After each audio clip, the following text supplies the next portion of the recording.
इकरारुल हसन के पास आखिरकार कितना वक्त बाकी रह गया है। अदाकार फैसल रहमान की बातों पर वसीम बदामी ने उनसे ये सवाल किया कि आखिरकार इकरारुल हसन की जो है वो जिंदगी में कितना टाइम रह चुका है। फैसल रहमान जो है वो पाकिस्तानी इंडस्ट्री के जो है वो बहुत ही ज्यादा सीनियर अदाकार हैं और इनके बहुत ज्यादा अच्छे अच्छे प्रोजेक्ट्स भी हमारे सामने आ चुके हैं। लेकिन हाल ही में एक इंटरव्यू में इन्होंने बताया था कि मैं कायदे आजम से मिल चुका हूँ, जिस पर जो है वो सारिफीन ने कहा पता नहीं ये सच बोल रहे हैं या झूठ बोल रहे हैं, या फिर ये हमसे मजाक कर रहे हैं, या फिर ये जो है वो एक सिर्फ और सिर्फ फेम हासिल करने के लिए इस तरह की बातें कर रहे हैं।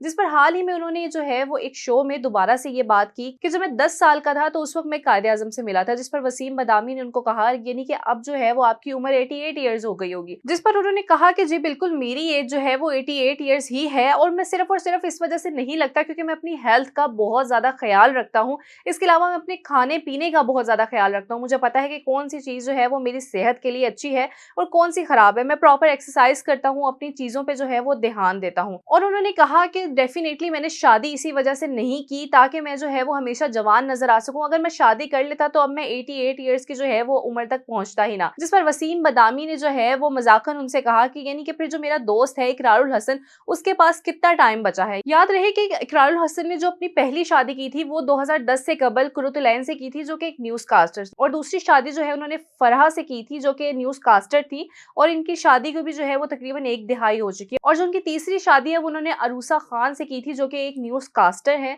और इसके अलावा इन्होंने काफी अरसे तक जो है वो अपनी इस बात को छुपा के रखा था कि इन्होंने तीसरी शादी कर ली, लेकिन एक टाइम पे ये बात रिवील हो गई थी और अब सबको पता है कि इनकी तीसरी शादी हो चुकी है। और अब लोग इस बात पे होते हैं कि ये चौथी शादी आखिरकार कब कर रहे हैं।